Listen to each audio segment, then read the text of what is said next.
The last leaf എന്ന് പറഞ്ഞ കഥ കേട്ടിട്ടുണ്ടോ? കേട്ടവരുണ്ടോ? കേൾക്കാത്തവരുണ്ടല്ലേ കൂടുതൽ.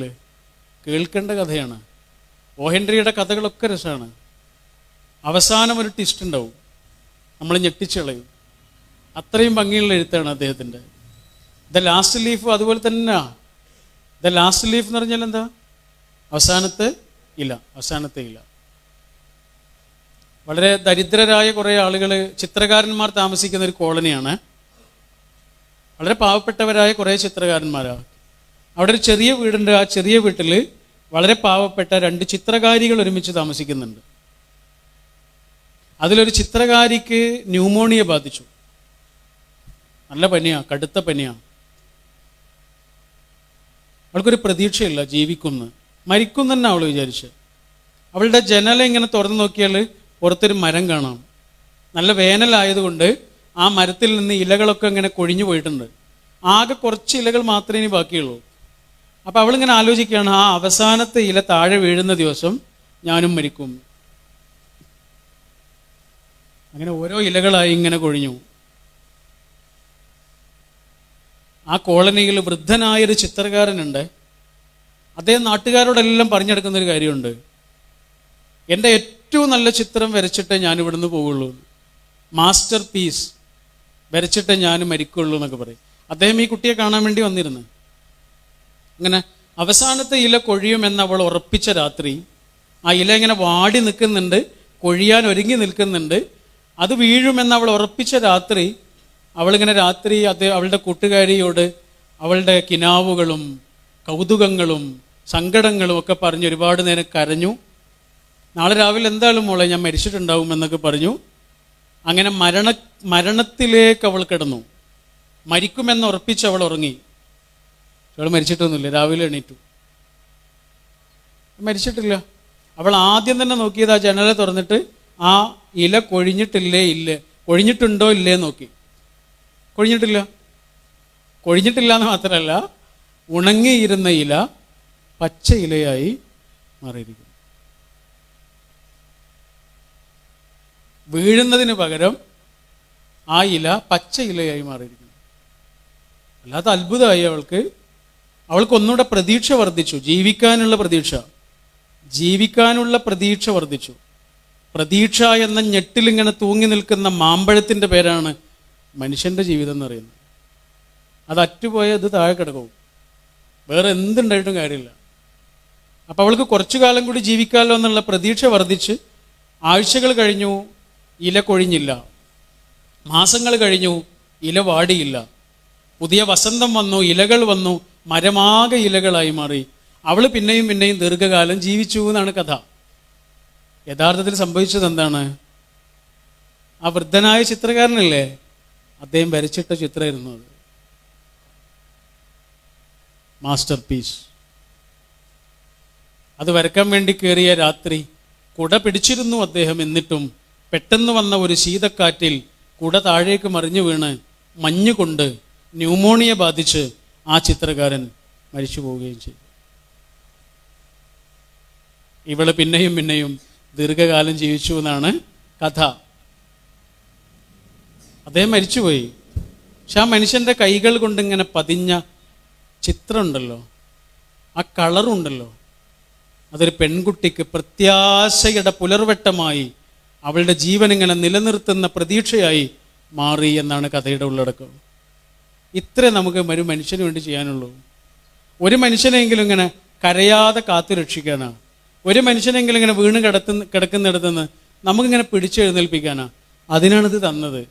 വാക്കായും വരിയായും ചിത്രമായും പാട്ടായും സേവനങ്ങളായും നമ്മൾ ഈ ലോകത്ത് നിൽക്കുന്നതേ നമ്മുടെ ചുറ്റുമുള്ള മനുഷ്യൻ്റെ മുഖത്ത് ഒരു പുഞ്ചിരി ഉണ്ടാകാൻ വേണ്ടിയിട്ടാണ്. കുറച്ചു മുമ്പൊരു കഥ വായിച്ചത് ഓർമ്മയിൽ വരിക. ഒരാശുപത്രിയിൽ കിടക്കുന്ന 2 ആളുകളുണ്ട്. ഒരാളിങ്ങനെ തളർന്ന് കിടക്കുന്ന ഒരാളാണ്. കഴുത്തൊന്ന് ചലിപ്പിക്കാൻ പോലും കഴിയില്ല. ഇടയ്ക്ക് വെച്ചിട്ട് ഇയാൾക്ക് വല്ലാത്ത വേദന വരും. അങ്ങനെ വേദന വരുന്ന സമയത്ത് അദ്ദേഹം വല്ലാതെ കരയുന്ന സമയത്ത് തൊട്ടപ്പുറത്ത് കിടക്കുന്ന ഒരാളുണ്ട്. ക്യാൻസർ ബാധിച്ച ഒരു ചെറുപ്പക്കാരനാണ്. അവൻ കിടക്കുന്നത് ജനാലയുടെ അരികിലാണ്. അപ്പോൾ ഇയാളിങ്ങനെ കരയണ സമയത്ത് ഇവൻ എന്ത് ചെയ്യും? ജനാലയുടെ അപ്പുറത്ത് കാണുന്ന കാഴ്ചകളെക്കുറിച്ച് ഇദ്ദേഹത്തിന് ഇങ്ങനെ പറഞ്ഞു കൊടുക്കും. നല്ല കഥ പോലെ പറഞ്ഞു കൊടുക്കും. മരത്തെക്കുറിച്ച്, മരത്തിലെ ചില്ലകളെക്കുറിച്ച്, ചില്ലയിൽ വന്നിരിക്കുന്ന പക്ഷികളെക്കുറിച്ച്, വഴിയിലൂടെ നടന്നു പോകുന്നവരെക്കുറിച്ച്, അവരുടെ കയ്യിലുള്ളതിനെക്കുറിച്ച്, അവരുടെ തലയിലെ ഭാണ്ഡത്തെക്കുറിച്ച്, അവരുടെ സൗന്ദര്യത്തെക്കുറിച്ചൊക്കെ പറഞ്ഞു കൊടുക്കും. ഇതൊക്കെ ഇങ്ങനെ കഥകളായി കേൾക്കുമ്പോൾ ഇദ്ദേഹം മെല്ലെ മെല്ലെ മെല്ലെ അദ്ദേഹത്തിൻ്റെ വേദന ഇങ്ങനെ മറക്കും. അത്രയേ ഉള്ളൂ. ഒരു ദിവസം നന്നായി കഥ പറഞ്ഞ് രണ്ടാളും കിടന്നതാണ്. ആ രാത്രിയിൽ ക്യാൻസർ ബാധിച്ച ആ ചെറുപ്പക്കാരൻ മരിച്ചുപോയി. വേദന കൊണ്ട് കരഞ്ഞതിലേറെ സങ്കടത്തിൽ ഇദ്ദേഹം അന്ന് കരഞ്ഞു. പിറ്റേ ദിവസം വന്ന നഴ്സിനോട് ഇദ്ദേഹം പറഞ്ഞു, എൻ്റെ ചങ്ങാതി എന്തായാലും മരിച്ചു. എൻ്റെ ചങ്ങാതി കിടന്ന ആ ജനാലയുടെ അരികിലേക്ക് എന്നെ ഒന്ന് നീക്കി കിടത്തുമോ എന്ന് ചോദിച്ചു. നഴ്സ് ഇദ്ദേഹത്തെ അങ്ങോട്ട് നീക്കി കിടത്തി. മാസങ്ങൾ കഴിഞ്ഞു. കുറേ ദിവസങ്ങളെടുത്ത് ചികിത്സക്കൊടുവിൽ ഇദ്ദേഹത്തിന് മെല്ലെ കഴുത്തൊക്കെ അനക്കാൻ ഇങ്ങനെ പറ്റുന്നുണ്ട്. കഴുത്തനക്കാൻ പറ്റിയ ആദ്യത്തെ നിമിഷം തന്നെ അദ്ദേഹം ജനാലയുടെ പുറത്തേക്ക് നോക്കി. ഇത്രയും കാലം ചങ്ങാതി പറഞ്ഞു കൊടുത്ത ഒരുപാട് കഥകളുണ്ടല്ലോ, ആ കഥകളുടെ കൂടാരം കാണാൻ വേണ്ടിയിട്ട് അദ്ദേഹം ജനാലയുടെ പുറത്തേക്ക് നോക്കിയപ്പോഴേ അവിടെ ഒന്നും ഉണ്ടായിരുന്നില്ല. അവിടെ ഒരു മതിൽ മാത്രമേ ഉള്ളൂ. അപ്പം നഴ്സിനോട് ഇദ്ദേഹം ചോദിച്ചു, ഈ മതിൽ എന്നാ വന്നത്? നഴ്സ് പറഞ്ഞു, ആ മതിൽ ആശുപത്രി കയറ്റി അന്ന് തന്നെ ഉണ്ട് മതിൽ. ആണോ? ആ. അപ്പം എൻ്റെ ചങ്ങാതി എനിക്ക് പറഞ്ഞു തന്ന കഥകളോ? ഏത് ചങ്ങാതി? മരിച്ചുപോയ ചങ്ങാതി. എന്താ പറഞ്ഞു തന്നത്? ജനാലയുടെ അപ്പുറത്ത് ഒരുപാട് കാര്യങ്ങൾ കണ്ട കഥകളായിട്ട് എനിക്ക് പറഞ്ഞു തരാറുണ്ടല്ലോ. അദ്ദേഹമോ? അതെ, അദ്ദേഹം അത് കണ്ടിട്ടുണ്ടാവില്ല. ജനാലയുടെ അപ്പുറത്തുള്ള കാഴ്ചകളെന്ന് മാത്രമല്ല, ലോകത്തൊരു കാഴ്ചയും അദ്ദേഹം കണ്ടിട്ടില്ല. അദ്ദേഹം കണ്ണ് കാണാത്തൊരു മനുഷ്യനായിരുന്നു. പക്ഷെ നഴ്സ് ഒരു കാര്യം കൂടി പറഞ്ഞു, പക്ഷെ അങ്ങനെ ഒരു ചങ്ങാതിയെ കിട്ടിയ നിങ്ങളുണ്ടല്ലോ, ഭാഗ്യവാനാണ് കേട്ടോ. കരയാൻ തുടങ്ങുമ്പോഴൊക്കെയും കഥയുടെ മയിൽപീലി കൊണ്ട് നിങ്ങളെ ചിരിപ്പിച്ച ചങ്ങാതി, ഭക്ഷണം കഴിക്കാതിരിക്കുമ്പോൾ മക്കൾക്ക് കഥകൾ ഉമ്മ പറഞ്ഞു കൊടുക്കുന്നത് പോലെ കഥകൾ കൊണ്ട് നിങ്ങളുടെ മുറിവിൽ മരുന്നൊപ്പിയ നിങ്ങളുടെ ചങ്ങാതി, ആ ചങ്ങാതിയെ കിട്ടിയ നിങ്ങൾ വലിയൊരു ഭാഗ്യവാനാണ്. നമ്മുടെ ചുറ്റുമുള്ള മനുഷ്യന്മാരോടെ നമുക്കിത് ചെയ്യാനുള്ളൂ. കരയാതെ മനുഷ്യനെ ഇങ്ങനെ കാത്തു രക്ഷിക്കാനാണ് നമുക്ക് ഈ മനുഷ്യന്മാരിങ്ങനെ അടുത്ത് തന്നിട്ടുള്ളത്. എന്നെങ്ങനെ നോക്കിക്കൊണ്ടിരിക്കുന്നത് കൂടുതൽ ചെറുപ്പക്കാരാണ്. പുതിയ തലമുറയ്ക്ക് പഴയ തലമുറയേക്കാൾ നന്മയുണ്ട് എല്ലാ കാര്യത്തിലും. പഴയ ആളുകളൊക്കെ ഭയങ്കര സ്വാർത്ഥരായിരുന്നു. എല്ലാവരും അങ്ങനെയാണെന്നല്ല, സ്വാർത്ഥത നല്ലോണം ഉണ്ടായിരുന്നു. ഇന്ന് സ്വാർത്ഥത വളരെ വളരെ കുറവാണ്. 4 ആളുകളൊക്കെ ബൈക്കിലിങ്ങനെ പോകുന്നുണ്ടല്ലേ നിങ്ങൾ, കെട്ടിപ്പിടിച്ചിട്ട് അല്ലേ? ഇത് രസമുള്ള കാഴ്ചയാണ്. പോലീസ് കണ്ട പിടിക്കുകയൊക്കെ ചെയ്യട്ടെ, അങ്ങനെ പോകുന്നും വേണ്ട. പക്ഷെ ആ കാഴ്ചയുടെ സൗന്ദര്യം നിങ്ങൾ ആസ്വദിച്ച് നോക്കൂ. 5 ആൾ പോകാത്തത് സ്ഥലമില്ലാത്തതുകൊണ്ടാണ്. സ്ഥലം ഉണ്ടെങ്കിൽ 5 ആളും കൂടി അവിടെ കയറിയായിരുന്നു, ഒരാളും കൂടി കയറിയായിരുന്നു. ഈ 4 ആളൊക്കെ കെട്ടിപ്പിടിച്ച് പോകുന്ന കാഴ്ചക്ക് എന്തൊരു ഭംഗിയുണ്ടെന്ന് അറിയാം നിങ്ങൾ. സ്നേഹമാണത്. അവർക്ക് സ്വാർത്ഥതയൊന്നുമില്ല. പുതിയ കുട്ടികൾക്ക് കുറച്ചുകൂടെ കമ്പാഷൻ ഉണ്ട്, കരുണയുണ്ട്, സ്നേഹമുണ്ട്. അതിൻ്റെ ഏറ്റവും നല്ല ഉദാഹരണം നമ്മുടെ നാടുകളിലുള്ള പാലിയേറ്റീവ് ക്ലിനിക്കുകളാണ്. അവിടെയൊക്കെ ഉള്ളത് ആരാണ്? നിങ്ങളാണ്. പണ്ടൊന്നും ഇങ്ങനെ സംഭവം ഉണ്ടായിരുന്നില്ലല്ലോ. കാറോടിച്ച് നമ്മളിങ്ങനെ പോകുന്ന സമയത്ത് കണ്ടില്ലേ, വെയിലേറ്റ് ബക്കറ്റുമായിട്ട് കാറിൻ്റെ അടുത്തേക്ക് വരുന്ന കുട്ടികൾ, കൂടെ പഠിക്കുന്ന കുട്ടിക്ക് വീട് വെക്കാൻ, വീൽ ചെയർ വാങ്ങാൻ, ചികിത്സയ്ക്ക് വേണ്ടിയിട്ടൊക്കെ പൈസയ്ക്ക് പിരിക്കുന്ന ആളുകളെ കണ്ടില്ലേ? അവർക്ക് അതിൻ്റെയൊക്കെ വല്ല ആവശ്യമുണ്ടോ? അവരൊന്നുകൂടി മനുഷ്യനെ കുറിച്ചൊക്കെ ആലോചിക്കുന്നത് കൊണ്ടാണ്. കുറച്ച് ദിവസങ്ങൾക്ക് മുമ്പ് കൊണ്ടോട്ടി EMEA കോളേജിൽ ഞാൻ ഇതേ കാര്യം പറഞ്ഞ്, പുതിയ തലമുറയെക്കുറിച്ച് അത് പറഞ്ഞു കഴിഞ്ഞിട്ട് ഞാൻ താഴേക്ക് ഇറങ്ങിയപ്പോൾ ഒരു കുട്ടി ഇങ്ങനെ വരുന്നുണ്ട്, വീൽ ചെയറിലാണ് വരുന്നത്. ഒരു പൂമ്പാറ്റ പോലെ ഭംഗിയുള്ളൊരു മോള്. ആ ചെയർ അവളുടെ വാഹനം കൂടിയാണ്. വാങ്ങിക്കൊടുത്തത് ആരാന്നറിയോ? കൂടെ പഠിക്കുന്ന കുട്ടികൾ. കുറച്ച് മാസങ്ങൾക്ക് മുമ്പാണ് നമ്മുടെ അരീക്കോട് ഒരു കോഫി ഷോപ്പിൽ ഇരിക്കുകയായിരുന്നത്. എൻ്റെ ഒരു ചങ്ങാതിയെ കാത്തിട്ടിരിക്കുക. ആ സമയത്ത് കുറേ ആളുകൾ ഇങ്ങനെ വന്നു പോകുന്നുണ്ട്. ആ കൂട്ടത്തിൽ കോളേജ് പ്രായത്തിലൊക്കെ ഉള്ള ഒരാളിങ്ങനെ കയറി വന്ന്, അവൻ കയറി വരുമ്പോൾ അവൻ്റെ കയ്യിൽ അവൻ്റെ ചങ്ങാതിയുണ്ട്. അവൻ്റെ ചങ്ങാതി എങ്ങനെ എടുത്തിട്ടാണ് അവൻ വരുന്നത്? തളർന്ന് കിടക്കണ അവൻ്റെ ചങ്ങാതി, ആ ചങ്ങാതിയുടെ മാളത്തിലേക്ക് ചെന്ന് അവനിങ്ങനെ കോരിയെടുത്ത് ഇവൻ്റെ കോഫി ഷോപ്പിലേക്ക് എടുത്തുകൊണ്ട് വരികയാണ് അവൻ. ഇതൊന്നും മുമ്പ് നമ്മൾ കണ്ടിട്ടില്ല. അതുകൊണ്ടാണ് ഞാനിങ്ങനെ പറയുന്നത്. കുറച്ചുകൂടെ നന്മയുണ്ട്, കുറച്ചുകൂടെ സ്നേഹമുണ്ട്, കുറച്ചുകൂടെ സെൽഫിഷ്നെസ് ഇല്ലാത്തൊരു മനസ്സുണ്ട്. അത് തന്നെയാണ് ഈ പുതിയ തലമുറയുടെ ഏറ്റവും മനോഹരമായ കാഴ്ചയും. അതിനെ നിങ്ങൾ പിന്നെയും പിന്നെയും ഇങ്ങനെ നിലനിർത്തുകയും വേണം. വീണ് കിടക്കണ മനുഷ്യന് ഒരു കൈ കൊടുക്കണം, അത്രയേ ഉള്ളൂ. നിങ്ങൾ എത്ര വേണമെങ്കിലും വിജയിച്ച് മുകളിലേക്ക് പോയിക്കോളൂ. അപ്പോഴൊക്കെ നിങ്ങൾ തോറ്റുപോയ മനുഷ്യനെ കുറിച്ച് ആലോചിച്ചുകൊണ്ടിരിക്കണം. അച്ഛനില്ലാത്തത് കൊണ്ട്, അമ്മയ്ക്ക് സുഖമില്ലാത്തത് കൊണ്ട്, വീടില്ലാത്തത് കൊണ്ട്, പണമില്ലാത്തത് കൊണ്ട് ഒക്കെ നിസ്സഹായരായി വഴിയിൽ തങ്ങിപ്പോയ മനുഷ്യരെ കുറിച്ച്. ഹിമാലയത്തിലേക്ക് യാത്ര പോയ 2 ചങ്ങാതിമാരുടെ കഥയുണ്ട്. രണ്ടാളുകൾ ഇങ്ങനെ രാത്രി നല്ല മഞ്ഞു പെയ്യുന്ന സമയത്ത് തണുത്ത് വിറച്ച് ചെറിയൊരു വെളിച്ചവുമായി ഇങ്ങനെ നടന്നു പോവാണ്. അങ്ങനെ നടന്നു പോകുന്ന സമയത്ത് വഴിയിൽ എന്തോ കിടക്കുന്നുണ്ട്. നോക്കിയപ്പോൾ അതൊരു മനുഷ്യനാണ്. അയാൾക്ക് ജീവനുണ്ടോ ഇല്ലേ അറിയണില്ല. ഒരാൾ അവിടെ ഇങ്ങനെ താഴെ ഇരുന്നിട്ട് ഇയാളുടെ കൈ ഇങ്ങനെ തിരുമ്മിക്കൊടുത്ത്. കൈ ചൂടാകുന്ന സമയത്ത് ഇയാൾക്ക് ജീവനുണ്ടെങ്കിൽ അറിയുമല്ലോ എന്ന് വിചാരിച്ചിട്ടാ.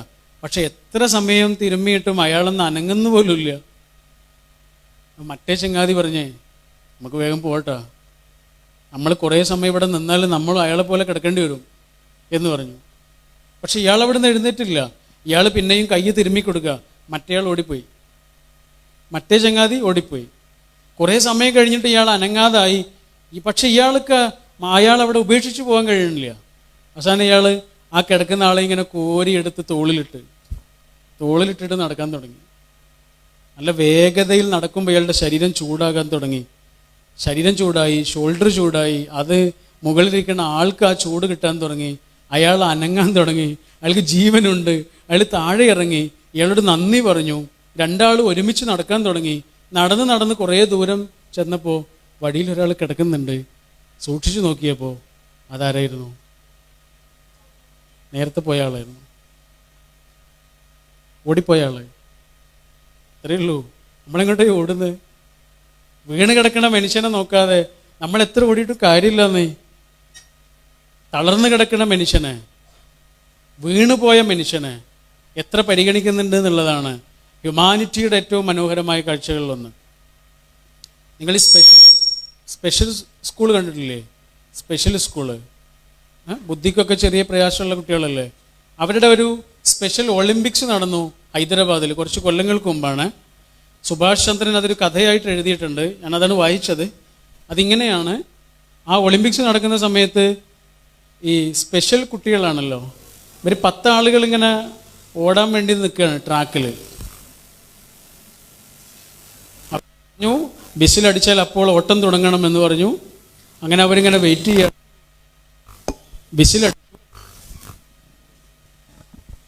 ബിസിലടിച്ചു. 10 ആളുകൾ ഒരുമിച്ച് ഓടാൻ തുടങ്ങി. ഒരുമിച്ച് ഓടുന്നതിനിടയിൽ ഒരാൾ ട്രാക്കിൽ മറിഞ്ഞു വീണ്. ഒരാൾ ട്രാക്കിൽ മറിഞ്ഞു വീണു. ബാക്കിയുള്ള 9 ആളുകൾ എന്ത് ചെയ്തു എന്നറിയാം? ഓട്ടം നിർത്തിയിട്ട് തിരിച്ചു വന്ന് ഈ വീണ് കിടക്കുന്നവനെ ഇങ്ങനെ പിടിച്ചെഴുന്നേൽപ്പിച്ചു. എന്നിട്ട് 10 ആളുകളും ട്രാക്കിലൂടെ ഒരുമിച്ച് നടന്നു. ആർക്കും ജയിക്കണ്ട. 10 ആളുകളും തോറ്റു. 9 ആളുകളും തോറ്റു കൊടുത്തു. ഒരാൾ തോറ്റപ്പോൾ. നമ്മുടെ ലോകം എന്ന് പറയുന്നത് മത്സരങ്ങളുടെ ഒരു ലോകമാണ്. ആ മത്സരങ്ങളുടെ ലോകത്താണ് മനുഷ്യന്, കൂടെ ഇരിക്കണ മനുഷ്യൻ ഒരു മത്സര പരീക്ഷയിൽ എതിരാളിയായി മാറുന്നത്. എൻ്റെ കൂടെ പഠിക്കുന്ന ആൾ എൻ്റെ സഹപാഠിയാണ്, അല്ലാതെ മത്സര പരീക്ഷയിലെ എതിരാളിയല്ല. ഒരു ആന്ത്രോപോളജിസ്റ്റിൻ്റെ അനുഭവം വായിച്ചു ഈ അടുത്ത്. അദ്ദേഹം മനുഷ്യനെ തേടിയിട്ട് ഇങ്ങനെ പല നാടുകളിലൂടെ ഇങ്ങനെ നടക്കുന്ന ആളാണ്. അദ്ദേഹം ഒരിക്കൽ ആഫ്രിക്കയിലെ ആദിവാസികളുടെ അടുത്തെത്തി. അങ്ങനെ കുറേ ദിവസം അവരുടെ കൂടെ ജീവിച്ചു. അവരുടെ കുട്ടികളോടൊക്കെ നല്ല കമ്പനിയായി. ഒരു ദിവസം അവിടെയുള്ള കുട്ടികളൊക്കെ അദ്ദേഹം വിളിച്ചു. എന്നിട്ട് കുട്ടികൾക്ക് ഒരു മിഠായി പൊതി കാണിച്ചു കൊടുത്തു. എന്നിട്ട് ആ മിഠായി പൊതി ഒരു മരത്തിൻ്റെ താഴെ വെച്ചു. എന്നിട്ട് കുട്ടികളോട് പറഞ്ഞു, ഒരു 100 മീറ്റർ അകലെ കുട്ടികളെ ഇങ്ങനെ വരി വരിയാക്കി നിർത്തിയിട്ട് കുട്ടികളോട് പറഞ്ഞു, ഞാൻ വിസിലടിക്കുന്ന സമയത്ത് എല്ലാവരും ഓടണം. ഓടിയിട്ട് ആദ്യം ആരാണോ മിഠായി പൊതിയുടെ അടുത്തെത്തിയിട്ട് മിഠായി എടുക്കുന്നത് അയാൾക്ക് മുഴുവൻ മിഠായിയും കഴിക്കാമെന്ന് പറഞ്ഞു. കുട്ടികളെല്ലാവരും സമ്മതിച്ചു. അയാളെ വിസിൽ കാത്ത് കുട്ടികളെല്ലാം ഇങ്ങനെ വരി വരിയായി നിന്നു. റെഡി, 1 2 3. അദ്ദേഹം വിസിലൂതി. അദ്ദേഹത്തിൻ്റെ വിസിൽ കേട്ടപാടെ ഒറ്റ നിമിഷം കൊണ്ട് അവിടെ ഒരു അത്ഭുതം സംഭവിച്ചു. എന്താണെന്നറിയോ? ഈ 10 കുട്ടികളൊരു വട്ടായി മാറി. ഓരോരുത്തരും ഇങ്ങനെ ചുറ്റിപ്പിടിച്ച് എല്ലാവരും ഒന്നായി മാറി. എന്നിട്ട് 10 ആളുകൾ ഒരുമിച്ച് നടന്നു, മിഠായി പൊതി എടുത്തു, എല്ലാവരും പങ്കിട്ട് കഴിച്ചു. ആർക്കും ജയിക്കണ്ട. അമ്പരന്ന് നിൽക്കുന്ന ആ മനുഷ്യനോട് കുട്ടികൾ പറഞ്ഞു, സാറേ ഞങ്ങൾ മത്സരിക്കാറില്ല, മത്സരിക്കുമ്പോഴേ ഒരാൾക്കേ സന്തോഷം ഉണ്ടാവുള്ളൂ, മറ്റെല്ലാവരും സങ്കടപ്പെടണം, അതുകൊണ്ട് ഞങ്ങൾ മത്സരിക്കാറില്ല എന്നുള്ളത്. മത്സരങ്ങളുടെ ഒരു ലോകമാണ് നമ്മുടെ. മത്സരിച്ചോളൂ, ജയിക്കുകയും ചെയ്തോളൂ. 10 ആളുകൾ ഓടുമ്പോൾ ഒരാളെ ജയിക്കുള്ളൂ. പക്ഷെ ആ ജയിച്ച ആൾ ആലോചിക്കണം, എൻ്റെ കൂടെ 9 ആളുകൾ ഓടിയിരുന്നു എന്ന്. അതിൻ്റെ പേരാണ് ഹ്യൂമാനിറ്റി എന്ന് പറയുന്നത്. ആ തോറ്റുപോയ 9 ആളുകളെ ഇങ്ങനെ ചേർത്ത് പിടിച്ചിട്ട് സാരല്ലട്ടോ എന്ന് പറയണം. അതിൻ്റെ പേരാണ് ഹ്യൂമാനിറ്റി. ആ ഹ്യൂമാനിറ്റിയിലേക്കാണ് പിന്നെയും നമ്മളിങ്ങനെ നടന്നെടുക്കേണ്ടത്. മനുഷ്യനെക്കുറിച്ചാണ് പിന്നെയും നമുക്ക് പറയാനും പങ്കുവെക്കാനും ഓർമ്മിപ്പിക്കുവാനുമുള്ളത്. ജീവിതം എന്ന് പറയുന്നത് നേരത്തെ നമ്മൾ പറഞ്ഞതുപോലെ കുറച്ച് സമയം കൊണ്ട് തീർന്നു പോകും. ഉള്ളത് മനോഹരമാകണം, നല്ല ഓർമ്മകൾ കൊണ്ട് ബാക്കിയാകണം.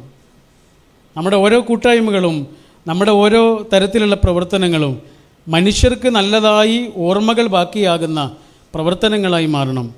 അതിന് പഠിച്ചവൻ നമ്മെ ഓരോരുത്തരെയും സഹായിക്കുമാറാവട്ടെ. എനിക്ക് നിങ്ങളുടെ അടുത്തു നിന്നുള്ള ചോദ്യങ്ങൾ കേൾക്കണമെന്നുണ്ട്. അപ്പോൾ എന്തെങ്കിലും നിങ്ങൾക്ക് ചോദിക്കാനോ പറയാനോ വിമർശിക്കാനോ ഒക്കെ ഉണ്ടെങ്കിൽ നമുക്ക് കുറച്ച് സമയം അതിനുവേണ്ടി ചെലവഴിക്കാൻ തോന്നുന്നു.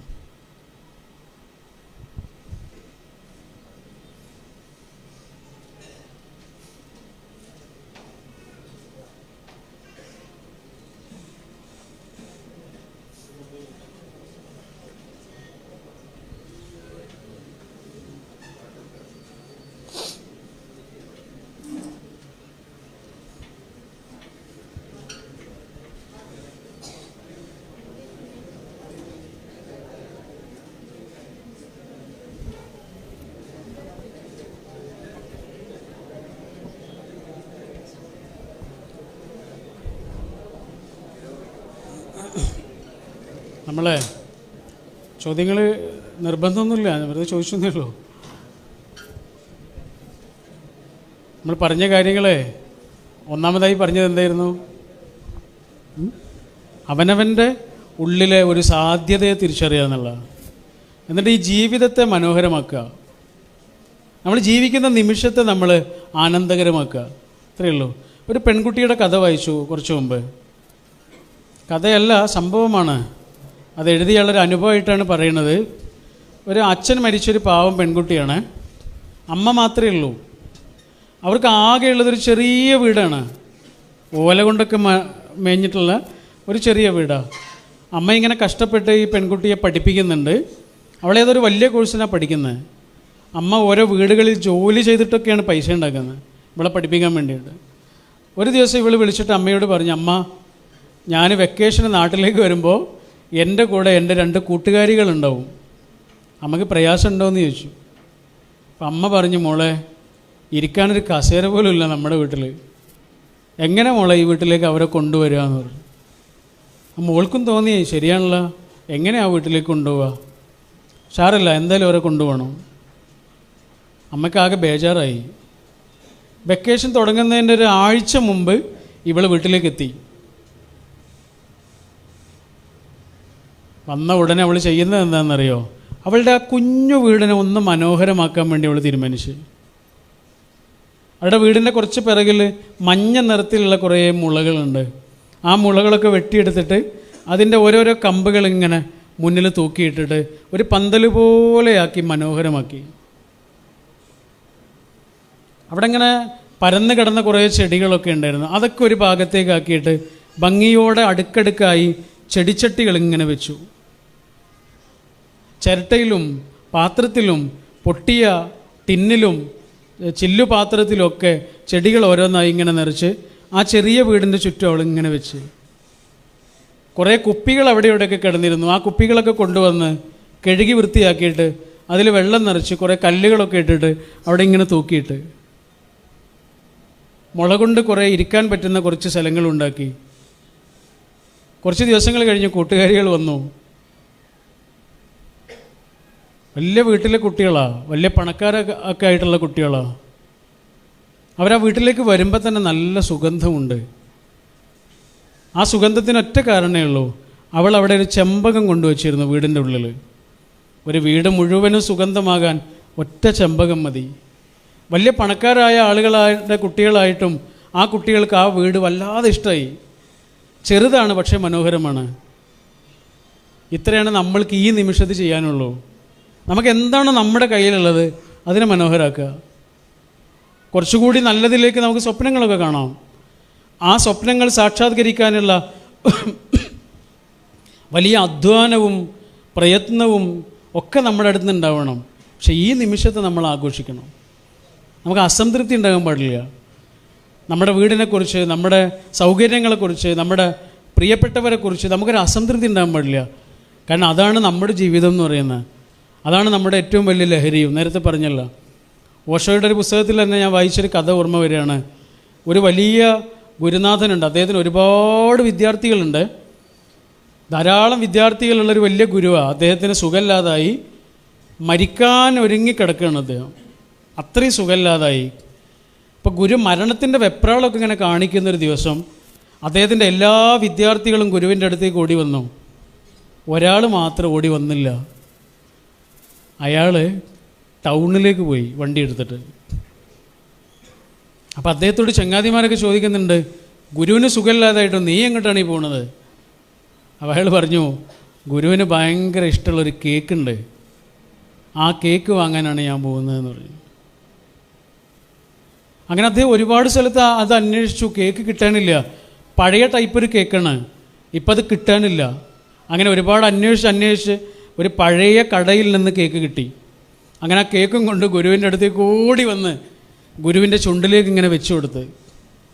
ഗുരു അതിങ്ങനെ സന്തോഷത്തോടെ നുണഞ്ഞുകൊണ്ടിരിക്കുന്ന ഗുരുവിനോട്, ആ കേക്ക് കഴിച്ചുകൊണ്ടിരിക്കുന്ന ഗുരുവിനോട് അടുത്തുള്ള ഏതോ ഒരു ശിഷ്യൻ ചോദിച്ചു, ഗുരുവിന് അവസാനമായിട്ട് ഞങ്ങളോട് എന്താ പറയാനുള്ളതെന്ന് ചോദിച്ചു. അവസാനമായി എന്താണ് ഗുരുവിന് ഞങ്ങളോട് പറയാനുള്ളത്? അപ്പോൾ ഗുരു പറഞ്ഞു, നല്ല രുചിയുള്ള കേക്ക്.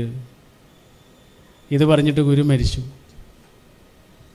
നല്ല രുചിയുള്ള കേക്ക്. അടുത്ത നിമിഷം നമ്മൾ മരിക്കുമെന്നുള്ളതല്ല, ഈ നിമിഷം കേക്കിന് രുചിയുണ്ട്, അത്രയേ ഉള്ളൂ.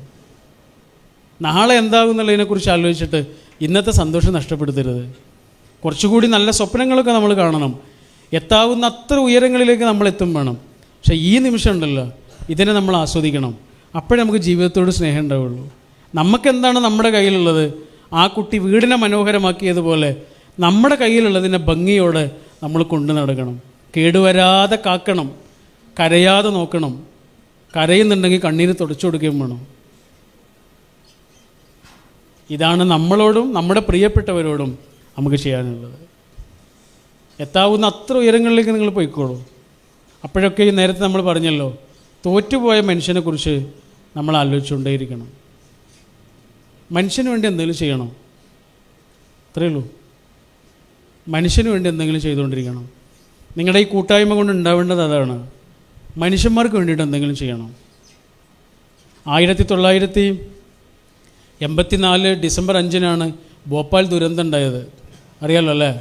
ഭോപ്പാൽ റെയിൽവേ സ്റ്റേഷനാണ്. രാത്രി ഒരു 1 മണി 1:10 ആയിട്ടുണ്ടാവും. ഒരു പ്രത്യേക ഗന്ധം വരുന്നത്, ഒരു പ്രത്യേക തരത്തിലുള്ള മണം. ആ ഓഫീസിലൊരു സ്റ്റേഷൻ മാസ്റ്റർ ഉണ്ട്, ഗുലാം ദസ്തഗിർ എന്നാണ് അദ്ദേഹത്തിൻ്റെ പേര്. അദ്ദേഹം ആ സ്മെല്ല് കേട്ടിട്ട് മെല്ലെ ഇങ്ങനെ പുറത്തേക്ക് ഇറങ്ങി. വല്ലാതെ ഇങ്ങനെ ശരീരം പൊള്ളുന്ന തരത്തിലുള്ളൊരു സ്മെല്ലാണ്. അദ്ദേഹത്തിന് പെട്ടെന്ന് മനസ്സിലായി തൊട്ടപ്പുറത്തുള്ള വലിയൊരു ഫാക്ടറിയിൽ നിന്ന് വാതകം ചോർന്നതാണ്. എന്താണ് ചെയ്യേണ്ടതെന്ന് അദ്ദേഹത്തിന് മനസ്സിലാകുന്നില്ല. അദ്ദേഹം നോക്കുമ്പോൾ 4 ഭാഗങ്ങളിൽ നിന്നും ആളുകൾ ആ സ്റ്റേഷനിലേക്ക് ഓടി വരുന്നുണ്ട്. വരുന്ന ചില ആളുകൾ ഇങ്ങനെ മരിച്ചു വീഴുന്നുണ്ട്. ഇദ്ദേഹം ആദ്യം തന്നെ ചെയ്തത് എന്താണെന്നറിയാം? അരമണിക്കൂർ കഴിഞ്ഞാൽ ആ സ്റ്റേഷനിലേക്ക് എത്താനുള്ളൊരു തീവണ്ടിയുണ്ട്, കരൺപൂർ എക്സ്പ്രസ്. അതെങ്ങാനും അങ്ങോട്ട് വന്നാൽ മരണസംഖ്യ 10 മടങ്ങല്ല 100 മടങ്ങായി മാറും. ആ ട്രെയിനിലുള്ള മുഴുവൻ മനുഷ്യന്മാരും മരിക്കും. അദ്ദേഹം ചെയ്തത് എന്താണ്? ഉടനെ ഫോൺ ചെയ്തിട്ട് ആ ട്രെയിൻ തടഞ്ഞു വെച്ചു. എല്ലാ സ്റ്റേഷനിലേക്കും വിളിച്ച്, എല്ലാ സ്റ്റേഷനിലും വിളിച്ചിട്ട് പറഞ്ഞു ആ എക്സ്പ്രസ് ഇങ്ങോട്ട് വരാൻ പാടില്ല എന്ന് പറഞ്ഞു. ആ സ്റ്റേഷനിലേക്ക് ഓടിക്കൂടിയ ഓരോ മനുഷ്യനെയും ചെന്ന് അദ്ദേഹം പരിചരിച്ചു. ഓരോ മനുഷ്യന് എന്ത് ചെയ്തു കൊടുക്കാൻ പറ്റുമോ അത് ചെയ്തു കൊടുത്തുകൊണ്ടിരിക്കുന്നതിനിടയിൽ അദ്ദേഹം അറിയുന്നുണ്ട് മകൻ മരിച്ചു, ഭാര്യ മരിച്ചു, പ്രിയപ്പെട്ടവരൊക്കെ മനുഷ്യൻ മരിച്ചുപോയി. എന്നിട്ടും അദ്ദേഹം അവർ മരിച്ചു എന്നറിഞ്ഞിട്ട് പോലും അദ്ദേഹം വിശ്രമിക്കാതെ ഓരോ ആളുടെ അടുത്തും ചെന്നിട്ട് അവരെ പരിചരിക്കുകയായിരുന്നു. 2008 മരിച്ചുപോയ ഗുലാം ദസ്തഗീർ, ഭോപ്പാൽ റെയിൽവേ സ്റ്റേഷനിൽ ഇന്നും അവിടെ മരണമടഞ്ഞവരുടെ പേരുകളും അവിടെ സേവനം നടത്തിയ ആളുകളുടെ പേരുകളൊക്കെ എഴുതി വെച്ചിട്ടുണ്ട്. പക്ഷെ അവിടെ എവിടെയും ഗുലാം ദസ്തഗീറിൻ്റെ പേരില്ല. ഒരാൾ അറിയാൻ വേണ്ടിയിട്ടൊന്നല്ല മനുഷ്യനത് ചെയ്തത്. ഇതിൻ്റെ പേരാണ് ഹ്യൂമാനിറ്റി എന്ന് പറയുന്നത്. നമ്മൾ നേരത്തെ ഹിറ്റ്ലറിനെ കുറിച്ച് പറഞ്ഞില്ലേ? ഹിറ്റ്ലറിൻ്റെ കോൺസെൻട്രേഷൻ ക്യാമ്പിലേക്ക് ചില അർജൻറ്റ് ആവശ്യങ്ങൾക്കൊക്കെ ഡോക്ടർമാരെ വിളിക്കും. അങ്ങനെ എപ്പോഴൊക്കെയാണോ ഡോക്ടർമാർ വന്നിട്ടുള്ളത് അപ്പോഴൊക്കെയും ഡോക്ടർമാരുടെ കൂടെ ആംബുലൻസിൽ ഒരേ നഴ്സാണ് വന്നിട്ടുള്ളത്. ഒരേ നഴ്സ്. കുറേ കാലം കഴിഞ്ഞാണ് ലോകം ഒരു വലിയ കാര്യം മനസ്സിലാക്കിയത്. വന്നു പോകുന്നതിനിടയിൽ അവൾ കുറേ കുട്ടികളെ രക്ഷിച്ചിട്ടുണ്ട് എന്ന്. കുറച്ച് കുട്ടികളെന്നല്ല, 2600 കുഞ്ഞുങ്ങളെ ആ നരക ക്യാമ്പിൽ നിന്ന്, വാതക ചൂളയിൽ നിന്ന് അവൾ രക്ഷിച്ചെടുത്തു. 2600 കുഞ്ഞുങ്ങളെ. അവൾ കുട്ടികൾ കരയാതിരിക്കാൻ വേണ്ടി ചെറിയ ഉറക്കവിളിയൊക്കെ കൊടുക്കും. ചിലപ്പോൾ വീട്ടിൽ നിന്ന് നായയും കൊണ്ടുവരും, എന്നിട്ട് ഉറക്കെ കുരപ്പിക്കും. അപ്പോൾ കുട്ടികളുടെ കരച്ചിൽ കാവൽക്കാർ കേൾക്കില്ല. കുറേ കാലം കഴിഞ്ഞ് 2008 മരിക്കുന്നത്. 2008 മെയ് 12 അയേന സെല്ലർ എന്ന ആ മിടുക്കിയോടൊരു പത്രക്കാരൻ ചോദിക്കുന്നുണ്ട് എങ്ങനെ അതിനുള്ള ധൈര്യം കിട്ടിയെന്ന്. 30 ലക്ഷം മനുഷ്യന്മാരെ കൊന്ന ആളുകൾക്ക് ഒരു നഴ്സിനെ കൊല്ലുക എന്ന് പറഞ്ഞാൽ ഉറുമ്പിനെ കൊല്ലുന്നത് പോലെ അത്രയേ ഉള്ളൂ. അവരെങ്ങനെ അറിഞ്ഞാൽ നിങ്ങളെ കൊല്ലൂല്ലേ? ആ സാഹസം ചെയ്യാൻ എവിടെ നിന്നാണ് ധൈര്യം കിട്ടിയതെന്ന് ചോദിച്ചപ്പോൾ മിടുക്കിയായ ആ പെൺകുട്ടി പറഞ്ഞൊരു മറുപടി ഉണ്ട്. അവൾ പറഞ്ഞു ആ ധൈര്യം എനിക്ക് എൻ്റെ അച്ഛൻ തന്നതാണ്. അച്ഛനൊരു ഡോക്ടറായിരുന്നു, നല്ലൊരു ഡോക്ടറായിരുന്നു. നമ്മുടെ നിപ്പ പോലെ ഒരു പകർച്ചപ്പനി ഉണ്ടായി നാട്ടിൽ. കുറേ ആളുകൾ മരിച്ചു വീഴുന്നത് കണ്ട് ഡോക്ടർമാരെല്ലാവരും രാജ്യം വിട്ടുപോയി. ഇദ്ദേഹം എങ്ങോട്ടും പോയില്ല. ഇദ്ദേഹം ഓരോ ആളുകളുടെയും വീടുകളിൽ കയറിയിട്ട് അവരെ പരിചരിച്ച് ശുശ്രൂഷിക്കുന്നതിനിടയിൽ, കുറേ ആളുകളെ മെല്ലെ മെല്ലെ രക്ഷിച്ചെടുക്കുന്നതിനിടയിൽ ഈ നല്ല മനുഷ്യന് പനി പിടിച്ചു. അദ്ദേഹം മരിക്കുകയും ചെയ്തു. പക്ഷെ മരിക്കുന്നതിൻ്റെ കുറച്ച് നിമിഷങ്ങൾക്ക് മുമ്പ് മകളെ ഇങ്ങനെ അടുത്തേക്ക് വിളിച്ചിട്ട് മോളോടൊരൊറ്റ കാര്യം പറഞ്ഞു. എന്താ പറഞ്ഞതെന്നറിയാം? എൻ്റെ മോളെ, ഒരാളിങ്ങനെ മുങ്ങി മരിക്കുന്നത് കണ്ടല്ലേ, നിനക്ക് നീന്തൽ അറിയോ ഇല്ലേ എന്നൊന്നും നീ നോക്കരുത്, അയാളെ രക്ഷിക്കാൻ നീ എടുത്ത് ചാടണം എന്ന് പറഞ്ഞു. അതാണ് മോളെ അച്ഛൻ ചെയ്തത്. മോളും അങ്ങനെ തന്നെ ചെയ്യണം കേട്ടോ എന്ന് പറഞ്ഞ് ആ കൈ മെല്ലെ മെല്ലെ ഇങ്ങനെ വിട്ടുപോയി. അതായിരുന്നു ആ അച്ഛൻ. ആ മോള് പറയണം അച്ഛൻ തന്ന ധൈര്യമാണ് എനിക്ക്. ഞാൻ എന്നെ ഒന്നും നോക്കിയില്ല, മനുഷ്യന് വേണ്ടി എന്തെങ്കിലും ചെയ്തു. ഈ പറയണ എനിക്കും കേൾക്കുന്ന നിങ്ങൾക്കൊക്കെ ഇവിടെ ചെയ്യാനുള്ളത് അത്രയേ ഉള്ളൂ. നമുക്കെന്താണോ ദൈവം പഠിച്ചവൻ നമ്മുടെ കയ്യിലേക്ക് വെച്ച് തന്നത്, അറിവാണോ, പണമാണോ, സമയമാണോ, സാന്നിധ്യമാണോ, കഴിവുകളാണോ, പ്രതിഭകളാണോ, പാടാനും വരക്കാനും ഒക്കെ ഉള്ള കഴിവാണോ, എന്താണോ നമ്മുടെ കയ്യിലുള്ളത്, അതുകൊണ്ട് നമുക്ക് ചെയ്യാനുള്ളത് മനുഷ്യന്മാർക്ക് വേണ്ടി എന്തെങ്കിലും ചെയ്യാമെന്നുള്ള. കുറഞ്ഞ പക്ഷം ഒരു മനുഷ്യനെയും വെറുക്കാതിരിക്കെങ്കിലും ചെയ്യാമെന്നുള്ളതാണ്. ഓരോ മനുഷ്യനും ഓരോ മനുഷ്യൻ്റേതായ രീതിശാസ്ത്രങ്ങളുണ്ടാവും. അത് അയാളുടെ കാര്യമാണ്, അത് അയാൾക്ക് വിട്ടുകൊടുക്കുക, എന്നിട്ട് ആ മനുഷ്യനെ സ്നേഹിക്കുക. ഇതേ നമുക്ക് മനുഷ്യനോട് ചെയ്യാനുള്ളൂ. അത് മാത്രമേ ബാക്കിയാവുള്ളൂ. ബാക്കിയുള്ളതൊന്നും, നമ്മുടെ വാശിയും നമ്മുടെ പിടിവാശികളൊക്കെ അതൊക്കെ മെല്ലെ മെല്ലെ ചരിത്രത്തിൽ അങ്ങനെ മാഞ്ഞു പോകും. നിങ്ങൾ ലിയോ ടോൾസ്റ്റോയിയെ കേട്ടിട്ടില്ലേ? ഗാന്ധിജിയെപ്പോലെ സ്വാധീനിച്ചിട്ടുള്ള എഴുത്തുകാരനാണ് അദ്ദേഹം. ചെറിയ ആളൊന്നുമല്ല. വലിയ കട്ടിയുള്ള മഹാഗ്രന്ഥങ്ങൾ എഴുതിയിട്ടുള്ള ആളാണ്. ലോകം കണ്ട വിസ്മയകരമായ പ്രതിഭകളിൽ ഒരാളായിരുന്നു അദ്ദേഹം. അദ്ദേഹം റഷ്യക്കാരനാണ്. റഷ്യയിലിങ്ങനെ യുദ്ധവും പട്ടിണിയൊക്കെ കാരണം വല്ലാതെ റഷ്യ ഇങ്ങനെ മെലിഞ്ഞു പോയൊരു കാലത്ത് അദ്ദേഹം അതിൻ്റെ തെരുവിലൂടെ ഇങ്ങനെ നടന്നു പോകുമ്പോൾ ഒരാളവിടെ ഇങ്ങനെ കിടക്കുന്നുണ്ട്. അദ്ദേഹം അടുത്ത് ചെന്ന് നോക്കിയപ്പോൾ ഇങ്ങനെ വാടിക്കിടക്കുന്നൊരു മനുഷ്യൻ, വയറൊക്കെ ഇങ്ങനെ ഒട്ടിപ്പോയിട്ടുണ്ട്, ചുണ്ടൊക്കെ ഉണങ്ങിക്കിടക്കുന്നുണ്ട്, കവിളൊക്കെ ഒട്ടിക്കിടക്കുന്നൊരു മനുഷ്യൻ. അദ്ദേഹത്തിന് മനസ്സിലായി വിശന്നിരിക്കുന്ന ഒരാളാണ്. അയാൾക്ക് വല്ലതും കൊടുക്കാമെന്ന് വിചാരിച്ചിട്ട് ടോൾസ്റ്റോയ് കീശയിലേക്ക് കൈയിട്ടു. പക്ഷെ കീശയിലൊന്നും ഉണ്ടായിരുന്നില്ല. അദ്ദേഹത്തിന് സങ്കടമായി. എന്നിട്ട് അദ്ദേഹത്തിനോടൊന്ന് പോകാൻ തോന്നുന്നില്ല. അദ്ദേഹം അയാളെ ഇങ്ങനെ തലോടി. എന്നിട്ട് പറഞ്ഞു, സോറി ബ്രദർ. അങ്ങനെ പറയണ, എൻ്റെ അനുജ എന്നോട് ക്ഷമിക്കണം, എൻ്റെ കയ്യിലൊന്നുമില്ല. ഇനി വല്ലപ്പോഴും നിങ്ങളെ കാണുന്ന സമയത്ത് ഞാൻ എന്തെങ്കിലും തരും.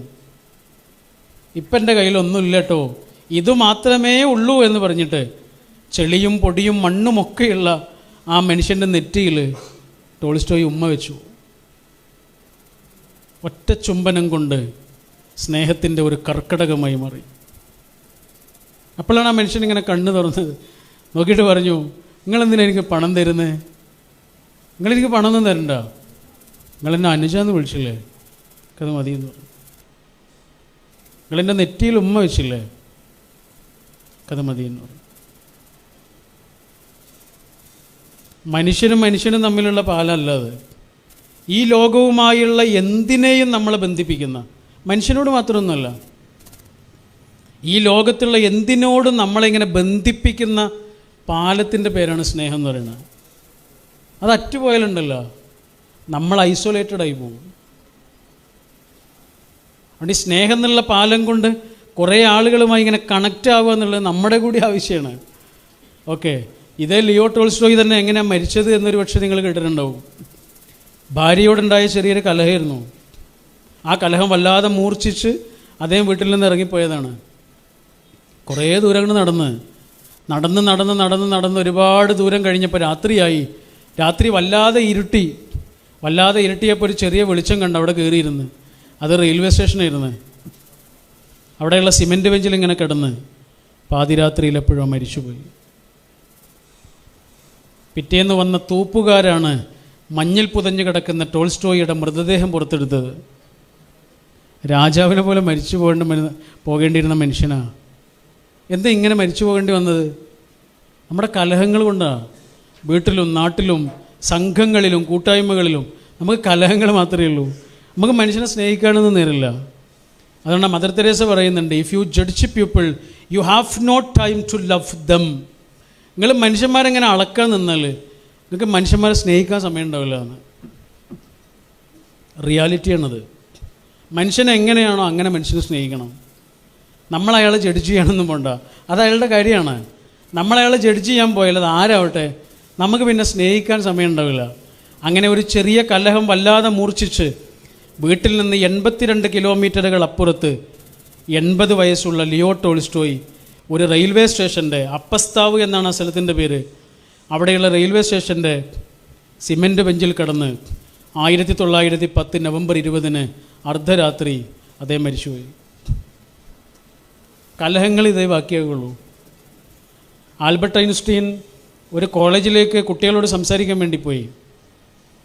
കുട്ടികൾ അദ്ദേഹത്തോട് സംസാരിക്കുന്നുണ്ട്. ഒരു കുട്ടി ചോദ്യം ചോദിച്ചു, സാറേ, ഒരു 3-ാം ലോക മഹായുദ്ധം ഉണ്ടായാലേ ആറ്റം ബോംബും ഹൈഡ്രജൻ ബോംബൊക്കെ ഉപയോഗിക്കൂലേ, ഈ ലോകം മുഴുവൻ നശിക്കൂലേ എന്ന് ചോദിച്ചു. അപ്പം അദ്ദേഹം പറഞ്ഞു, മോനെ, 3-ാം ലോക മഹായുദ്ധത്തിൽ എന്താ ഉപയോഗിക്കുക എന്ന് എനിക്കറിയില്ല, പക്ഷെ 4-ാം ലോക മഹായുദ്ധത്തിൽ എന്താണ് ഉപയോഗിക്കുക എന്ന് എനിക്കറിയാം. അതെന്തായിരിക്കും? അത് കല്ലും വടിയൊക്കെ ആയിരിക്കും. ഒരു 3-ാം ലോക മഹായുദ്ധത്തോടു കൂടി നമ്മൾ ഇത്ര കാലവും നേടിയതൊക്കെ ഇല്ലാതായി പോയിട്ടുണ്ടാകും മോനെ എന്ന് പറഞ്ഞു. ഒരു കുടുംബത്തിലെ കലഹമാകട്ടെ, നമ്മുടെ സംഘങ്ങളിലെ, കൂട്ടായ്മകളിലെ, കൂട്ടുകെട്ടിലെ കലഹങ്ങളാകട്ടെ, അതൊന്നും ബാക്കിയാക്കണില്ല. അവിടെ നമുക്ക് സ്നേഹം മതി. മനുഷ്യൻ എങ്ങനെയാണോ അങ്ങനെ മനുഷ്യനെ പിന്നെയും ഇങ്ങനെ സ്നേഹിക്കുക. അത്ഭുതപ്പെടുത്തുന്ന വിധത്തിൽ മനുഷ്യനെ സ്നേഹിച്ചുകൊണ്ടിരിക്കുക. ഐ വാല്യൂ യു എന്ന് മനുഷ്യനോട് പറയാം. നിങ്ങൾ എനിക്ക് അത്രമേൽ വിലപ്പെട്ട ഒരാളാണ്. പ്രിയപ്പെട്ട ഒരാൾ മാത്രമല്ല, നിങ്ങളെനിക്ക് വിലപ്പെട്ട ഒരാളും കൂടിയാണ് എന്ന് മനുഷ്യനോട് പറഞ്ഞുകൊണ്ടിരിക്കുക. നമ്മൾ നേരത്തെ പറഞ്ഞല്ലോ, മനുഷ്യനാണ് നമ്മുടെ ലഹരി എന്ന് പറഞ്ഞില്ലേ? സൗഹൃദങ്ങൾ എന്ത് ലഹരിയാണല്ലേ? അല്ലേ? സൗഹൃദങ്ങളിൽ മാത്രം നമുക്ക് കിട്ടുന്നൊരു വല്ലാത്ത സ്പേസ് ഉണ്ട്. ശരിയല്ലേ? സൗഹൃദങ്ങളിൽ, പ്രണയത്തിൽ പോലും അതുണ്ടാവില്ല. അതുകൊണ്ട് ഈ വിവാഹം കഴിക്കേണ്ടത് പ്രണയിച്ച ആളുകളല്ല, നല്ല സുഹൃത്തുക്കളാണ് വിവാഹം കഴിക്കേണ്ടത്.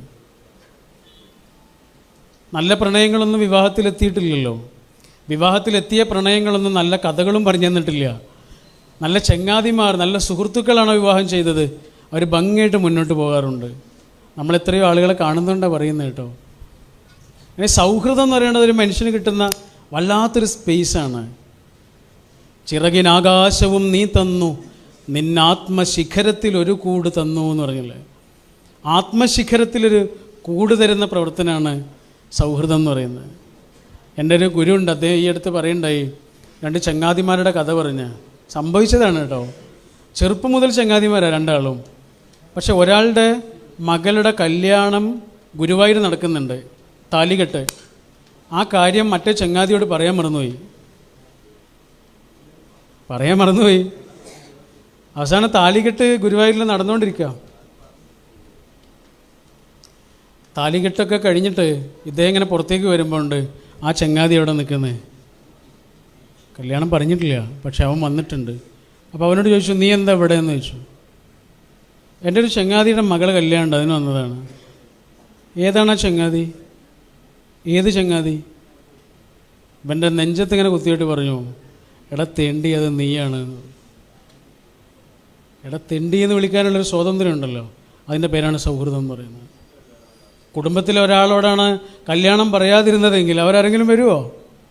ഇതിൻ്റെ പേരാണ് സൗഹൃദം. ഒരു മനുഷ്യന് കിട്ടുന്ന ഏറ്റവും മനോഹരമായ ഒരു അനുഭവങ്ങളിൽ ഒന്നാണ് സൗഹൃദം എന്ന് പറയുന്നത്. അവിടെ സൗഹൃദങ്ങളാണ് ഈ ജീവിതത്തിൽ നമുക്കുണ്ടാക്കാവുന്ന ഏറ്റവും നല്ല നിധിയും ശേഖരണവും. അതാണ് നല്ല ചങ്ങാതിമാരുണ്ടാക്കിയെടുക്കുക. ആ ചങ്ങാതി അത്രമേൽ വിലപ്പെട്ട ഒരാളാണ് എന്ന് പിന്നെയും പിന്നെയും മനസ്സിൽ ഓർമ്മിച്ചുകൊണ്ടേയിരിക്കുക. ഓരോ ചങ്ങാത്തവും അത്രമേൽ പ്രധാനമാണ് പ്രിയപ്പെട്ട.